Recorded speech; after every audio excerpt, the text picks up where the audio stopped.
بسم اللہ الرحمن الرحیم۔ ڈسکور اوریجنل کے معزز ناظرین، السلام علیکم۔ اب کس نمبر 631 ملاحظہ فرمائیں۔ میں تیز تیز قدموں سے سڑک عبور کر گیا۔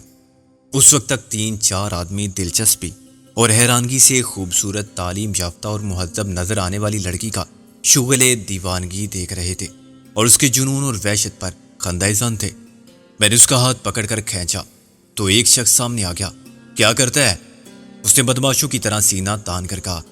ادھر گل نے مزاحمت کی اور اپنا ہاتھ چھڑانے کی کوشش کرتی رہی۔ چھوڑو مجھے، چھوڑو، میں نہیں جاؤں گی۔ وہ ہسٹریا میں مبتلا ہو گئی تھی۔ یہ مایوسی کا خفیف سا جھٹکا تھا جس نے یک لخت اسے جذباتی عدم توازن کے تاریک خلا میں گرا دیا، بالکل اسی طرح جیسے برسوں ایک کنکر کی نوک پر قائم رہنے والی چٹان طوفان باد و باراں یا زلزلے سہ جاتی ہے، مگر ایک وقت ایسا آتا ہے کہ پرندہ پھڑ پھڑائے تو ہوا کا جھونکا اسے گرا دیتا ہے۔ بدماش نے میرا کالر پکڑ لیا۔ اے بابو، چھوکری کو زبردستی لے جاتا ہے؟ یہ تیرا کیا لگتا ہے؟ میں نے بڑی مشکل سے گل کو قابو کیا تھا۔ بدماش یہ سمجھ رہا تھا کہ میں گل کو زبردستی اس کی مرضی کے خلاف لے جا رہا ہوں۔ شاید وہ خود کچھ غلط عزائم رکھتا تھا۔ اس نے سوچا ہوگا کہ اس پاگل عورت کو اپنے ساتھ لے جانا کوئی مشکل کام نہ ہوگا۔ میں نے مداخلت کی تو وہ مشتعل ہو گیا۔ میں نے کہا، میرا کالر چھوڑو ورنہ کیا؟ اس نے مجھے گالی دی۔ اپن تیرا تھوبڑا بگاڑ دے گا سالا۔ وہ اپنی زبان، لہجے اور دادا گیری کے انداز سے بمبئی کا لگتا تھا۔ اس کی بکواس پر کچھ لوگ اور اکٹھے ہو گئے تھے۔ گل میری گریف سے نکلنے کے لیے مچل رہی تھی اور یہ تماشا تا دیر جاری نہیں رہ سکتا تھا۔ مجھے غصہ غالب اور نازوں پر بھی آ رہا تھا جو دور ٹیکسی میں مزے سے بیٹھے ہوئے تھے۔ وہ میری مدد کے لیے آ جاتے تو میں گل کو ان کے حوالے کرتا، اور بدماش خود دفع نہ ہوتا تو میں اس کی اکڑ فون نکال کے خود بھی نکل جاتا، مگر وہ تو جیسے ادھر دیکھ ہی نہیں رہے تھے۔ اصل بات یہ تھی کہ ان کے اور میرے درمیان تماشا دیکھنے والے حائل ہو گئے تھے۔ جب اور کوئی چارہ نہ رہا تو میں نے گل کے پاؤں پر اپنا پاؤں مارا۔ وہ درد سے بلبلائی، مگر ایک جھٹکے سے اس کا ذہن سنبھل گیا۔ میں نے اسے چھوڑا تو وہ لڑکھڑائی اور نیچے گر گئی۔ اب بتاؤ، تم کو کیا اعتراض ہے اگر میں اپنی بہن کو واپس لے جانا چاہتا ہوں؟ میں نے بدماش کے ہاتھ سے اپنا کالر چھڑا کے اس کی گردن دبوچ لی۔ ارے سالا، گردن چھوڑ، تیرا تو ابھی پہلے کاہے کو نہیں بولا کہ یہ تیرا بہن ہے؟ وہ خود کو چھڑانے کی جد و جہد کرتے ہوئے بولا۔ میں جھگڑا نہیں چاہتا تھا، جاؤ، آئندہ ہر معاملے میں ٹانگ مت اڑانا، اور یہ مت سمجھنا کہ ہر شریف نظر آنے والا کمزور بھی ہوتا ہے۔ بدماش نے بھی اپنے جاریانہ عزائم سے دست برداری ہی میں عافیت جانی۔ کچھ فاصلے پر فوجی موجود تھے اور جھگڑے کی صورت میں وہ کسی سے بھی کچھ نہ پوچھتے، سب کو پکڑ کر لے جاتے اور برا حشر کرتے۔ آمرانہ اختیارات نے بھارتی فوج کو دہلی میں قتل عام کرنے والی نادر شاہ فوج بنا دیا تھا۔ اسی وقت ایک نئی صورتحال نے جنم لیا۔ مجمع میں سے کسی نے کہا، شاید پاکستانی۔ اس کے لہجے میں نفرت اور حقارت تھی۔ پاکستان کا لفظ اس نے کسی گالی کی طرح ادا کیا تھا۔ ایک اور شخص نے بنگالی میں چیخ کر کچھ کہا۔ تیسرے نے کہا، پنجابی گونڈا شالا۔ چوتھے نے مجھے پٹھان کہا اور اس کے ساتھ ہی دلال۔ میں نے مشتعل ہونے سے گریز کیا اور گل بانوں کو اٹھا لیا، مگر مجمع اتنی دیر میں عداوت کے جذبات کی روح میں بہنے لگا تھا۔ اس وقت ایک عجیب بات ہوئی۔ اس بدماش نے ایک کمانی دار چاقو نکال لیا۔ میں نے پھل کے دستے سے برآمد ہونے کی مخصوص آواز سنی۔ سالا، محمد بھائی کا سامنے گالی دیتا ہے۔ پاکستانی ہے تو کیا، بھائی ہے چھوکری کا۔ کون سالا اس کو دلال بولا؟ سامنے آوے، اپن اس کا پیٹ پھاڑ دے گا۔ بولو کون آرامی اس کو گالی دیا؟ ابھی ایک دم سارا اندر کا مال باہر کرے گا۔ اسی وقت گالی بھی نمودار ہوا۔ کیا بات ہے؟ میں نے کہا، کچھ نہیں، بات ختم ہو گئی، گل کو لے کر یہاں سے چلو۔ مجمع کا جوش و خروش محمد بھائی کے خنجر کی آب دیکھتے ہی سرد پڑ گیا تھا۔ پلک جھپکنے میں شر پسند کھسک گئے، لیکن فوجی نمودار ہو گئے۔ کیا ہو رہا ہے یہاں؟ ایک کیپٹن نے گرج کر کہا۔ کیوں جمع ہے اتنے سارے لوگ؟ محمد بھائی نے بڑی صفائی سے چاقو غائب کر دیا اور لمبی لمبی مونچھوں پر ہاتھ پھیر کے بڑے میٹھے خوش آمدانہ لہجے میں بولا، کچھ نہیں کرنل صاحب، ابھی یہ شریف آدمی اپنی بہن کو لے جاتا ہے تو سالا۔ کیپٹن نے مجھے دیکھا اور پھر گل کو۔ کیا پرابلم ہے؟ میں نے پرسکون لہجے میں کہا، کچھ بھی پرابلم نہیں، یہ میری بہن ہے، ہم یہاں ٹھہرے ہوئے ہیں شاہ باغ میں، یہ باہر نکل آئی تھی اور میں اسے زبردستی واپس لے جا رہا تھا۔ کچھ لوگ غلط سمجھے۔ کیا ثبوت ہے کہ یہ تمہاری بہن ہے؟ کیپٹن میری آنکھوں میں آنکھیں ڈال کے بولا۔ اسی سے پوچھ لو۔ ایک شخص نے موقع سے فائدہ اٹھایا۔ سر یہ کھمبا نوچ رہی تھی، ایک مسخرے ٹائپ شخص نے کہا۔ کھسیانی بلی۔ کیپٹن نے اسے گھورا تو وہ خاموش ہو گیا۔ زبردستی کیوں کی تم نے؟ میں نے کہا سر آپ تو جانتے ہیں باہر کچھ بھی ہو سکتا ہے، بے شک آپ لوگ موجود ہیں ہماری حفاظت کے لیے، مگر ایک اور شخص نے میری بات کاٹ دی۔ اس سے پوچھے سر کہ یہ کھمبوں پر سے پوسٹر کیوں پھاڑ رہی تھی؟ میں نے خود ہی اسے جواب دیا۔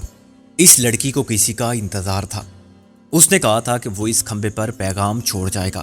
ان کا افیئر چل رہا تھا لیکن وہ اچھا آدمی نہیں ہے اور شادی شدہ بھی ہے۔ ہم اب واپس مغربی پاکستان جانے کے لیے تیار بیٹھے ہیں تو اس پر کچھ پاگل پن سوار ہے۔ اس کا پیغام نظر نہیں آیا تو دورہ پڑ گیا۔ کیپٹن مسکرایا۔ گلبانو کا چہرہ شرم سے لال ہو گیا تھا۔ وہ سب کی نظروں میں مجرم بن گئی تھی اور اچھی طرح سمجھ رہی تھی کہ میری پوزیشن اس کی وجہ سے خراب ہو رہی ہے۔ اس نے ندامت سے سر جھکا کے گویا میری بات پر مہر صداقت ثبت کی۔ محمد بھائی نے کہا ابھی جاؤ، لڑکی لوگوں کو سمجھاؤ عزت کا معاملہ ہے، کچھ خیال کرے کیا؟ میں نے کہا تھینک یو کیپٹن، تم نے بر وقت مدد کی۔ کیپٹن واپس لوٹ گیا مگر جاتے جاتے محمد بھائی کو مشورہ دے گیا کہ اتنی بڑی مونچھیں نہ رکھیں جو اس کی بدماشی کا سائن بورڈ نظر آئے۔ سالہ خرامی۔ محمد بھائی نے اس کے جاتے ہی کہا اب اس کا پاس بندوق نہ ہوتا تو اپن اس کو مونچھوں سے لٹکا کے پھانسی دیتا کیا؟ میں نے کہا محمد بھائی تم بھی جاؤ، جو کچھ ہوا اس کے لیے سوری۔ محمد بھائی نے میرے کندھے پر ہاتھ مارا۔ اپن غلط سمجھا، تم اپن کو معاف کر دیا، ابھی کوئی کام بولو۔ تم پاکستانی ہے تو اپن کون ہے؟ تم پاکستانی ہو؟ میں نے چلتے ہوئے کہا۔ وہ میرے ساتھ چلنے لگا۔ یہ سب پاکستانی ہے، کل تک تھا، آج کیا ہو گیا سالہ لوگ کو؟ سب کا دماغ خراب ہو گیا ہے۔ اپن تو ادھر کراچی میں پیدا ہوا، ادھر لیاری میں بڑا ہوا، شادی بنایا، اپن کا فیملی ادھر ہوتا، اپن آج بھی پاکستانی کل بھی۔ میں نے مصافحہ کر کے اسے جان چھڑانے کی کوشش کی مگر وہ ٹلنے پر آمادہ نظر نہ آتا تھا۔ ٹیکسی کے پاس غالب نے گل کو نازوں کے سپرد کر دیا تھا اور خود کسی اجنبی سے باتیں کر رہا تھا۔ یہ جے دیو کا بھائی ہی ہو سکتا تھا۔ جے دیو کے مقابلے میں وہ بہت لمبا چوڑا اور ہٹا کٹا تھا۔ یہ غالباً ہر روز مرغن غذائیں اور مال مفت سے حاصل ہونے والی خوشحالی کا نتیجہ تھا۔ میرے پہنچنے تک کاروباری معاملات طے پا چکے تھے۔ جے دیو کا دیوزاد بھائی واپس چل پڑا تھا اور جے دیو ٹیکسی میں بیٹھ رہا تھا۔ غالب نے میرے ساتھ آنے والے 6 انچ سے بھی زیادہ لمبی گنی اور اکڑی مونچھوں والے محمد بھائی کو غور سے دیکھا اور آنکھوں ہی آنکھوں میں پوچھا کہ یہ کیا چیز ہے؟ میں نے اسے اشارہ کیا کہ ٹیکسی میں بیٹھ جائے اور خود پھر محمد بھائی سے ہاتھ ملایا۔ اچھا محمد بھائی تم ادھر سے جانے کا ہے؟ اس نے کہا ہاں بس کچھ بندوبست ہو گیا ہے۔ میں نے جان چھڑانے کے لیے کہا اچھا اپن کا ایک کام کرو۔ اس نے ادھر ادھر دیکھ کے نیفے سے نوٹوں کی ایک گڈی نکالی۔ تم کراچی جاتا پڑا ہے، یہ ادھر اپن کا فیملی کو دے گا، ابھی ایڈریس لکھو۔ میں بونچ کا رہ گیا۔ محمد بھائی اتنی بڑی رقم؟ 10,000 ہے، بہت بڑا رقم نہیں ہے، ابھی تم پتہ لکھو۔ ادھر اپنا ماں ہے اور بیوی لوگ ہیں، ان کو بولے گا کیا؟ میں نے کہا محمد بھائی یہ تم کیا کہہ رہے ہو؟ تمہیں ہمارا نام پتہ کچھ معلوم نہیں، ہم یہ رقم لے کر بھاگ گئے تو؟ اس نے کہہ کے ساتھ میرے کندھے پر ہاتھ مارا۔ ابھی محمد بھائی ایسا پاگل نہیں ہے، آدمی کا تھوبڑا دیکھتا ہے اور اندر تک سب جان لیتا ہے۔ کیا کون اندر سے بے ایمان ہے کون شریف ہے؟ اتنا ٹائم پاس کیا، کراچی، بمبئی، کلکتہ، سب جگہ رہا، اپن کو معلوم ہے تم جھوٹ نہیں بولتا، محمد بھائی کو دھوکہ نہیں دے سکتا۔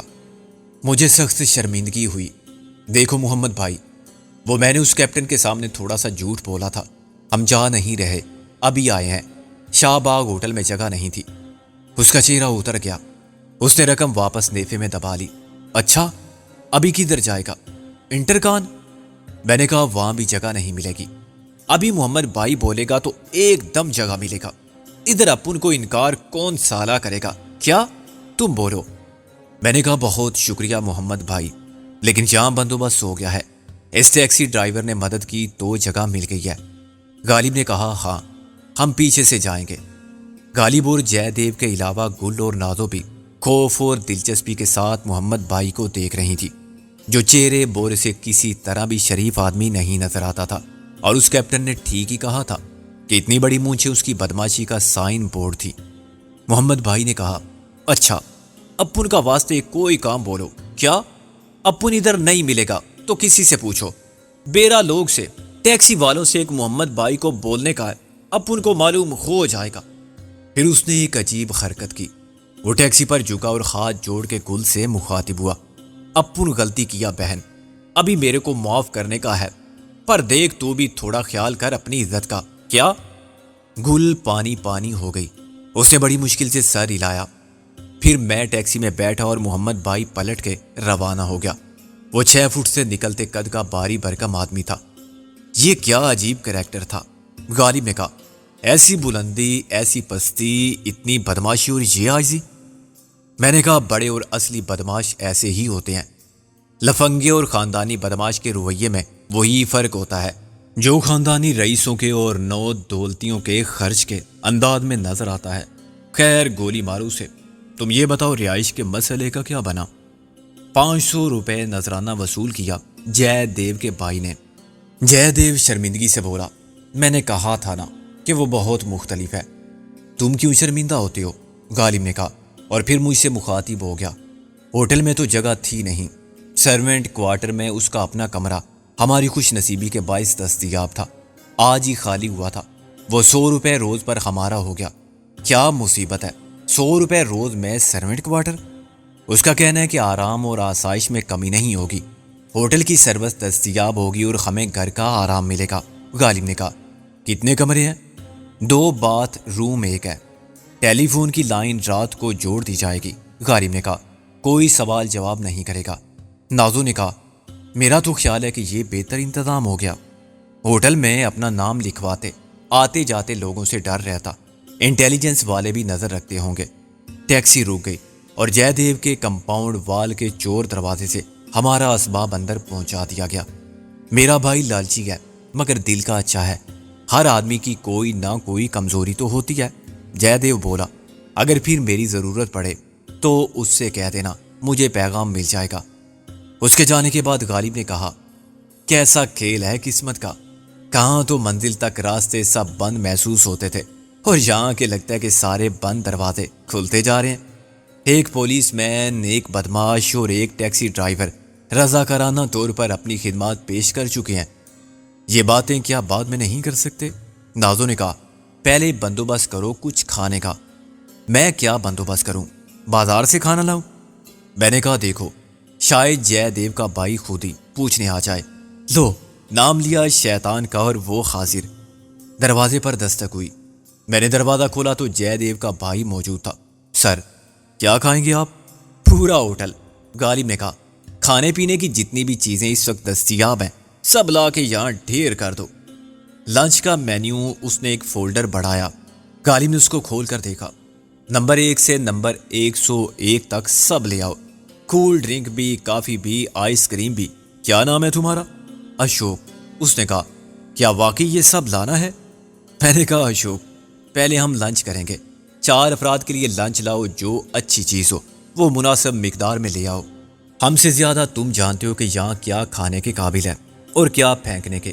اس کے بعد کافی اور خام، جب واپس آؤ تو سگریٹ کا ایک کارٹن لیتے آنا، اسٹیٹ ایکسپریس۔ وہ میری بات ختم ہونے کے بعد بھی کھڑا رہا تو میں سمجھ گیا اور نازو سے کہا کہ اسے کچھ ایڈوانس ادا کر دے تاکہ اسے اطمینان حاصل ہو جائے کہ یہ کھا پی کے بل ادا کیے بغیر باغ جانے والے مہمان نہیں ہیں۔ نازو نے اسے 1000 دیے تو اس نے دانت نکال کے فرشی سلام کیا اور الٹے پاؤں واپس ہو گیا۔ سب پیسے کے غلام ہیں، نازو نے کہا، سوائے میرے، میں تمہارا غلام ہوں۔ غالب نے کہا، حکم دو تو اس کھڑکی سے کود جاؤں۔ نازو ہنسنے لگی کیونکہ کھڑکی گراؤنڈ فلور پر زمین سے 3 فٹ اوپر تھی۔ میں نے تولیہ اٹھایا اور باتھ روم میں گھس گیا۔ میل کچیل، پسینہ، تھکن اتارنے کے بعد مجھے یوں لگا جیسے میں ایک نیا آدمی بن گیا ہوں، تازہ دم، پر امید، حوصلہ مند، پرانا سکندر بخت۔ میری بشاشت لوٹ آئی اور زندگی پر میرا اعتماد بحال ہوتے ہی دنیا مجھے بدلی ہوئی نظر آنے لگی۔ یہی باقی سب کے ساتھ ہوا سوائے گل کے۔ وہ پز مردہ اور بجھی بجھی سی تھی۔ شرمندگی کے باعث وہ کچھ کہہ نہیں سکتی تھی، ورنہ مطالبہ کرتی کہ ابھی چلو اور محسن کو تلاش کرو۔ میں نے یا کسی اور نے اسے کچھ بھی نہیں کہا، پھر بھی وہ احساس ندامت کا شکار تھی۔ کھانے کے بعد کافی پینے کی نوبت نہیں آئی، اس سے پہلے ہی سب پر نیند نے حملہ کر دیا اور جو جہاں تھا وہیں سو گیا۔ مجھے گل کی فکر تھی، میں اسے سلانے کے بعد سویا۔ یہ بے ہوشی کی نیند تھی جس میں زلزلہ بھی آ جاتا تو کسی کو پتہ نہ چلتا۔ حسب توقع میری آنکھ کھلی تو باہر اجالا تھا، رات بیت چکی تھی۔ نازو مجھ سے پہلے بیدار ہو گئی تھی اور گل شاید اس سے پہلے ہی جاگ اٹھی ہوگی۔ وہ دونوں کھلی کھڑکی سے باہر دیکھ رہی تھی۔ میں نے گھڑی دیکھی تو 8 بجے تھے۔ میں تقریباً 17-18 گھنٹے سوتا رہا تھا۔ میں نے غالب کو جگانے کی کوشش کی مگر اس پر اثر نہیں ہوا۔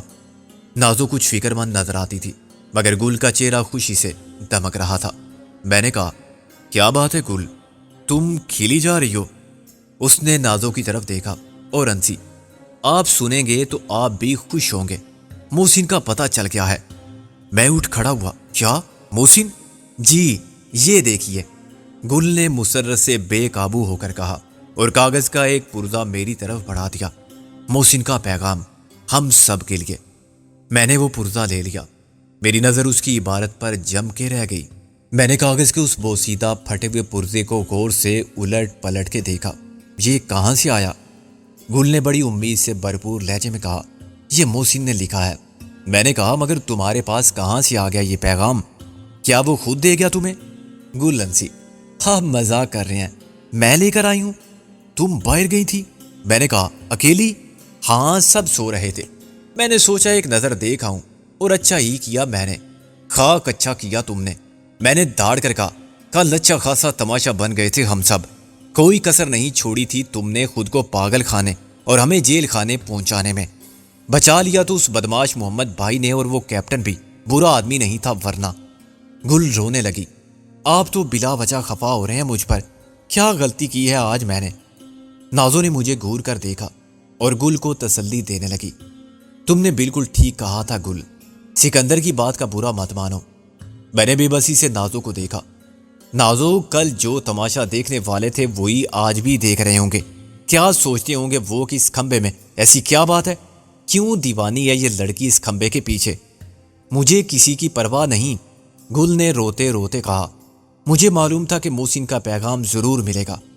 گل، یہ محسن کا پیغام نہیں ہے، نہ اس کی ہینڈ رائٹنگ ہے، نہ کہیں نام ہے اس کا۔ میں نے کہا، یہ کسی چھپے ہوئے پوسٹر کا حصہ ہے، مگر اس میں صاف تو لکھا ہے آج رات 8 بجے فلاں میدان میں۔ کیا مطلب ہے آخر اس کا؟ محسن نے جگہ بتا دی ہے اور وقت لکھ دیا ہے۔ میں نے افسوس سے زیادہ گل کی ذہنی کیفیت پر دکھ محسوس کیا۔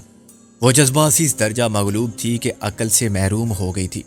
وہ کسی پھٹے ہوئے پوسٹر کا ٹکڑا اتار لائی تھی جس پر اتنی ہی عبارت تھی، یہ کسی سیاسی جلسے کے وقت اور مقام کا اعلان ہوگا، مگر گل نے اس سے ایک سطر کو محسن کا پیغام سمجھ لیا تھا۔ جب بھوک غالب ہو تو بقول شاعر انسان کو چاند میں نظر آتی ہیں روٹیاں۔ ایسے میں جب عشق کا جادو سر چڑھ کر بولنے لگے تو جدھر دیکھتا ہوں ادھر تو ہی تو والی کیفیت ہو جاتی ہے۔ ہر صدا میں محبوب کی پکار سنائی دینے لگتی ہے، ہر تحریر اس کا پیغام بن جاتی ہے۔ جو راہ ادھر کو جاتی ہے مقتل سے گزر کر جاتی ہے، پھر کوئی بچ کے کہاں جا سکتا ہے؟ گل کی اور میری آواز سن کر غالب بھی اٹھ بیٹھا۔ کیا ہو گیا صبح صبح؟ فساد کیوں ہو رہا ہے؟ میں نے کاغذ کا وہ پرزہ غالب کو تھما دیا۔ گل کو یقین ہے کہ یہ محسن کا پیغام ہے۔ غالب ہنس پڑا۔ پیغام؟ کیا اعلان؟ میں نے کہا، ہنسنے کی بات نہیں، خاتون اکیلی نکل گئی تھی اور یہ اسی کھمبے پر سے اتار لائی ہیں۔ غالب نے کہا، باقی پوسٹر کیوں نہیں اتارا؟ گل نے کہا، یہ پوسٹر نہیں تھا، بس اتنا ہی تھا، باقی تم نے کل پھاڑ دیا ہوگا۔ غالب بولا، اچھا ہوا شیخ مجیب کے کسی عامی نے نہیں دیکھا ورنہ ہنگامہ ہو جاتا۔ میں نے کہا، یہ پرانا پوسٹر تھا، آج کل میدان میں جلسے جلوس کہاں ہو رہے ہیں؟ ہم سو رہے تھے اور یہ پاگل لڑکی باہر نکل گئی تھی، اسے سمجھاؤ کہ عقل سے کام لے، یہ لاہور یا کراچی نہیں ہے۔ نازو نے کہا، اب اس کا پیچھا چھوڑو خدا کے لیے، میں اسے سمجھا لوں گی۔ تم کیسے سمجھاؤ گی؟ غالب نے کہا، تم اس سے زیادہ نہ سمجھو۔ نازو کے جواب دینے سے پہلے دروازے پر دستک ہوئی اور کوارٹر کے مالک کا فکر مند چہرہ نظر آیا۔ میں نے اسے خاموش دیکھ کر کہا، کیا بات ہے بھائی، ایسے کیا دیکھ رہے ہو ہمیں؟ اس نے کہا، سر آپ سے بات کرے گا۔ میں نے کہا، بات کرنے سے کس نے روکا ہے تمہیں؟ ایک دم پرائیویٹ بات کرے گا، وہ بولا، آپ باہر آئیے گا۔ میں نے غالب کی طرف دیکھا اور سر ہلایا، ٹھیک ہے باہر چلو۔ میں اس کے ساتھ باہر چلا گیا۔ وہ کوارٹر کی سائیڈ میں کھڑا ہو گیا۔ سر ہم بہت غریب آدمی ہوتا۔